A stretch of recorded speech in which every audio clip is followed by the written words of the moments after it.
Bonjour Aurélie Obaïted. Bonjour, Comment ça va? ça va bien, merci. Ça va bien? Oui, Est-ce que tu peux te présenter s'il te plaît Aurélie? bien sûr. Alors, je m'appelle Aurélie, je suis mère de 3 enfants et je suis artisane joaillère en Martinique. Voilà, et joaillère, tu as toujours fait ça?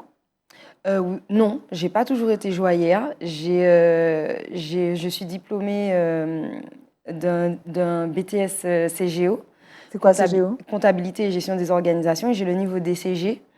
Donc, j'étais dans la comptabilité, l'économie, etc. Et puis, suite à une reconversion professionnelle, la joaillerie m'a appelée. Mais c'est quoi le premier contact que tu as avec le bijou? C'est-à-dire dans mon histoire Oui, où, dans ton histoire personnelle. en fait, ça a été le jour où j'ai passé les examens pour entrer à l'école. En fait, je n'avais jamais touché aux bijoux avant. Pourquoi tu t'es dit que tu voulais faire ça? Je sais pas. En fait, il y a eu des petits déboires en fait au niveau de ma reconversion professionnelle qui fait que je me suis dit mais qu'est-ce que je vais faire de ma vie? Et puis la vie m'a menée en fait, les portes se sont ouvertes en tout cas sur ce métier-là. Donc j'ai passé des examens et le directeur de mon académie m'a prise en fait, m'a prise en fait. Mhm. D'accord. Et tu as grandi où? Alors, j'ai grandi au Lamentin, dans la maison qu'a construit mon père. D'accord. Et quand tu étais petite, tu te souviens, il y a un souvenir de bijoux? Tu as un souvenir de femmes peut-être qui portaient des bijoux? Pas du tout. Alors, pas vraiment. Ma mère portait des bijoux. Les bijoux qu'on offre en fait aux femmes, c'était traditionnel en fait que l'homme, quand il courtisait la femme, offrait à la femme toutes les parures traditionnelles qu'on connaît, forçat, grains d'or, tété négresse, etc. Mais la conjoncture a fait que il y a eu une série de cambriolages, braquages, etc. Dans toute la population martiniquaise, qui fait que ça a dégoûté beaucoup de personnes. Et donc du coup, dont ma mère qui a été dégoûtée. D'accord. Et elle a perdu ses bijoux, elle en a plus à trop. Voilà, elle est passée directement à l'argent en fait. D'accord, c'est bizarre. Et alors, toi, tu es joaillère. Joaillère, ça veut dire quoi? Alors joaillère, c'est l'art, le métier de joaillier, c'est l'art d'incruster les pierres en fait dans le métal et de façonner le métal de manière à pouvoir recevoir les pierres. Mhm. Et aujourd'hui, donc, tu as ton atelier Oui, à Fort-de-France. oui, Et tu fais tout. On voit ta parure là, qui est très tout belle, à que tu as fait. créée. Oui, Donc, il y a ces boucles d'oreilles, il y a ce collier oui, avec ce scarabée. oui. C'est quoi le scarabée? Alors le scarabée, c'est le logo, mais c'est aussi un porte-bonheur en fait, c'est un symbole pareil, qui est venu à moi.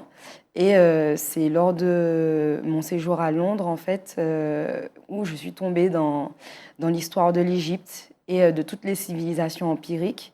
Et c'est un animal qui revenait souvent et qui est le porteur de lumière, tout simplement. Mhm. Et quand tu crées, comment tu crées tes bijoux? Ce sont des créations, les Oui, tout bijoux. à fait. C'est vraiment des inspirations. Je choisis des thèmes. Je m'inspire réellement de notre patrimoine, de notre culture. Ça va de la chaleur, de la musique, de l'ambiance. C'est la faune, la flore. C'est vraiment tout ce qui me touche en fait. Et en fonction de ça, je m'arrête sur un sujet. Et puis, mon imagination fuse. Mais alors, comment, par exemple, les boucles d'oreilles que tu as, Oui. dans quelles circonstances tu les as créées? Raconte-nous un peu le processus. Alors, Pourquoi tu les fais comme ça? Pourquoi? alors les boucles d'oreilles, dans un premier temps, c'était sans les pendeloques, Les qui pendeloques, sont c'est voilà ce qui les pend. petits pendants. Mhm. Et du coup, c'était juste le logo avec le symbole. Et je me suis dit qu'il manquait quelque chose d'un peu plus original. Et à côté, j'avais de la chaînette. Donc du coup, je me suis dit tiens, pourquoi pas. Et vu que j'aime beaucoup en fait tout ce qui est chaîne, parce que c'est ce qu'il y a le plus dans notre culture, les mailles. Donc du coup, je l'ai agrémenté de petites mailles. Et alors, tu travailles seul ou bien tu travailles à ton atelier? Tu as J'ai des des collaborateurs, oui. collaborateurs? Ok. Là, Et tu as là-dessus. créé ta société? Oui, tout à fait. Depuis combien de temps? Alors là, on est sur la 4e année. D'accord. Il y a quand même une mode, c'est vrai qu'on aime les bijoux en Martinique, mais Oui, on utilise beaucoup de bijoux fantaisie, oui, des bijoux en toque, on va dire, oui. et on est passé à ça, finalement. Oui, c'est la conjoncture. en fait, ça devient dangereux de porter de l'or dans les rues, ça devient dangereux de se faire plaisir et d'acheter de l'or, ne serait-ce que de le laisser chez soi dans un coffre, ça devient dangereux. Le cours de l'or augmente avec tout ce qui se passe en politique aujourd'hui. Et donc, du coup, la première ressource après le monétaire, c'est la valeur refuge, c'est l'or. Mhm. Et donc, toi, tu t'approvisionnes où d'ailleurs? Quand on est joaillère, parce que joaillère, c'est les pierres aussi. Oui. C'est les pierres, alors là, tu n'en as pas là sur toi, mais c'est quoi comme pierre? C'est le diamant, c'est le topaz, c'est le rubis? C'est ça, c'est toutes les pierres précieuses et semi-précieuses. Ça peut être aussi les pierres ornementales, donc c'est les pierres opaques. Ce sont les pierres opaques, pardon. Et donc, dans cet approvisionnement, c'est un circuit en relation avec des diamantaires de longue date que je côtoie depuis 2016. Et au niveau de l'or, je me fournis directement auprès de collaborateurs agrémentés puisque c'est un métier réglementé. Alors, ça fait penser au film, quoi, le transport des pierres, le transport. Tout à fait. Donc ça vient de Londres, c'est ça? Non, ça vient d'un peu partout. Parce qu'en fait, les pierres sont spécifiques. Elles ont chacune leur pays. Donc le diamantaire est là pour tout regrouper à un endroit. Et je collabore avec un diamantaire sur Paris. D'accord. Et donc ton travail, c'est un peu du travail sur mesure, non? Totalement. Alors je suis sur le sur-mesure, le personnalisé. Et puis l'idée, c'est vraiment d'imprégner en fait le bijou de toute sa singularité. Alors, il y a cette couronne que tu tiens. Oui. Que tu tiens depuis tout à l'heure, donc oui. Qui est un peu énigmatique. C'est quoi cette couronne? Alors, c'est la couronne de Miss Univers Martinique que j'ai conçue à la main. Plus de 600 heures de travail. Et c'est la première couronne locale. C'est la première couronne martiniquaise entièrement faite en Martinique. 600 heures? Oui, plus de 600 heures, oui. Et donc, comment tu fais, donc 600 heures, est-ce que tu peux nous raconter ton parcours créatif et puis aussi d'exécution de cette magnifique couronne? Totalement. Alors, la couronne s'appelle la rosée tropicale. Donc, dans l'idée que ça faisait 40 ans, en fait, que Miss Univers ne s'était pas présentée depuis la Martinique directement au concours, du coup, je me suis dit, c'était comme un lever de soleil.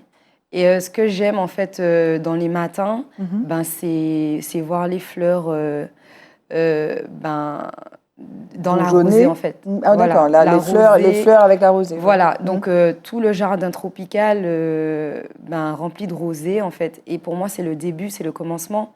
Donc, dans cette idée, je suis partie sur une couronne où il y avait quelques pierres. J'ai préféré partir sur plus de métal que de pierres parce que dans notre culture, on utilise plus le métal que les pierres. Donc, je voulais quand même que ça reste traditionnel dans ce sens. Et puis les formes, donc il y a des losanges. C'est les formes de gouttes, de feuilles. Ça rappelle un peu tout ce qui est floral et des formes plus ou moins organiques. Donc l'idée était de rappeler le côté majestueux en fait de nos jardins tropicaux. D'accord. Donc Miss Univers Martinique, Catherine Edouard, oui. donc, qui a remporté le concours le 6 septembre 2024, va donc participer à cette élection qui aura lieu le 14 novembre 2024 à Mexico. C'est ça. Et tu vas regarder ça de loin? J'espère pouvoir y aller, pouvoir la supporter. Mais oui, je suis attentivement puisque ça reste un événement exceptionnel pour la Martinique de pouvoir être représentée à l'international. Quand tu dis que tu travailles 600 heures à la main, donc il faut donc c'est dentelé, c'est quoi la minutie, savoir qu'il y a de la minutie. Qu'est-ce que tu fais précisément? Là, par exemple, il y a plusieurs types de seri. Oui. Tu peux nous expliquer un petit peu? Alors, c'est l'effet diamanté. Là, c'est un collaborateur qui l'a réalisé parce que c'est son domaine, que je tiens à remercier. L'effet diamanté, c'est quoi? Alors, c'est le fait de texturer le métal et de lui donner un effet diamanté, donc brillant. Donc voilà, c'est un collaborateur en fait qui l'a réalisé. Et comme je vous disais, il est très fort dans son domaine. Il s'appelle Yannick Malouda, que je tiens à remercier profondément. Et j'ai texturé un peu partout également pour donner cette texture aussi qu'on retrouve dans la nature. Et pour l'avoir réalisé à la main, c'est-à-dire qu'on passe de la découpe du métal laminer le métal, découper le métal et puis tout souder, sertir les pierres. Donc tout ce qui a été réalisé, la mise en forme, les courbes qu'on peut retrouver en fait sur la couronne, tout ça a été fait avec l'outillage, mais pas avec des machines. Donc voilà, c'est ce que j'entends vraiment par fait main. main. Et là, c'est une commande, ça. Ils sont Oui, venus, tout à donc fait. les gens d'organisation sont venus en disant, ils ont donné une orientation, ou bien vous avez Pas tout du fait tout tout. seul? Ils ont vraiment laissé le champ libre. Donc, quand le comité m'a approché, ils m'ont dit il n'y a que toi pour faire ce genre de choses. Et on te fait confiance. Donc, vas-y, ouvre tes ailes, quoi. Pour travailler, Aurélie, est-ce que tu regardes ce qui se fait ailleurs? Est-ce que tu es sensible? Parce qu'il y a un intérêt marqué pour la tradition. Mais en même Totalement. temps, quand on regarde tes boucles d'oreilles ou ton collier, ça n'est pas forcément traditionnel, hein. Il y a Non. les mailles. Est-ce que tu vas chercher l'inspiration ailleurs? Alors oui, je vais chercher l'inspiration un peu partout dans le monde parce que du fait de notre histoire et de notre métissage, je considère que nous sommes légitimes à tout puisque notre culture est complètement cosmopolite et mélangée. Donc en fait, tout ce qui peut toucher de près ou de loin à notre culture caribéenne et à notre patrimoine, ben, je l'utilise. La suite pour toi, c'est quoi? La suite, ben, c'est d'être la référence de la joaillerie en Martinique, puis dans la Caraïbe et ensuite à l'international. En faisant quoi, du coup? Ben, en développant les collections, en me faisant connaître surtout, en faisant connaître mon travail et puis en montrant que c'est possible en fait, qu'on a un réel savoir-faire en Martinique et que c'est possible de faire de grandes choses. J'imagine que tes enfants de 6, 4 et 2 ans, quand ils t'ont vu à la maison avec la couronne, Ah oui. comment ont-ils réagi?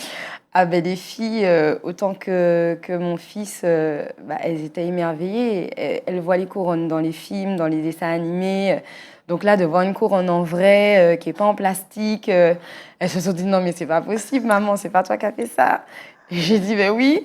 Et elles m'ont dit mais il faut que tu nous montres comment faire. Je me suis dit ah ben c'est bon, la relève est là, la relève est assurée. Et tu serais contente si ils venaient te seconder quand ils seront plus grands? Ah oui, C'est ce que tu voudrais? Ben, c'est un réel objectif. Maintenant, ils feront ce qui leur plaît. D'accord. Mais quand on leur pose la question, elles veulent déjà faire des bijoux, des bracelets et des couronnes maintenant. Tu trouves ça, c'est fastidieux de faire donc 600 heures, ok, même si tu n'étais pas seule. Oui. C'est fastidieux, c'est un travail fastidieux. Oui, c'est très fatigant, surtout mentalement, moralement. Pourquoi? On passe par plein de choses. Il y a des tests, il y a des essais, il y a des petits ratés. Et pour qu'on puisse arriver à un résultat final satisfaisant, on passe par... ce sont les montagnes russes, c'est un fait. Tu veux être la référence, effectivement, en matière de joaillerie, montrer qu'on peut faire et tu vas faire. Dans 5 ans, tu te vois comment? Eh ben, dans 5 ans, je me vois un peu partout, dans la bouche de tout le monde. Dès que quelqu'un cherche un bijou, en tout cas moderne, mais martiniquais, qui se disent c'est au Baited qu'il faut aller voir, quoi. Le mot de la fin, Aurélie, ce serait quoi?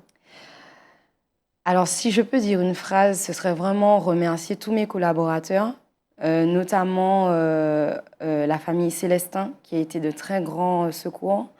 Patrick Birdie, aussi un artisan qui a été aussi très présent, et Émeric Léopold, qui m'a permis aussi de pouvoir ouvrir mes ailes également. Donc ce serait ça, et puis remercier surtout ma mère et ma famille pour leur soutien, parce que sans eux, je ne serais pas là. On n'arrive pas seul. Non, jamais. On est toujours accompagnés, c'est sûr. Merci beaucoup, Aurélie Baited. Merci beaucoup. Tu peux la mettre, hein, la couronne, non? C'est vrai? Je ne sais pas. Quel effet ça fait? On peut la Oui, bien sûr. voir? Waouh, c'est magnifique. Merci. Merci à toi.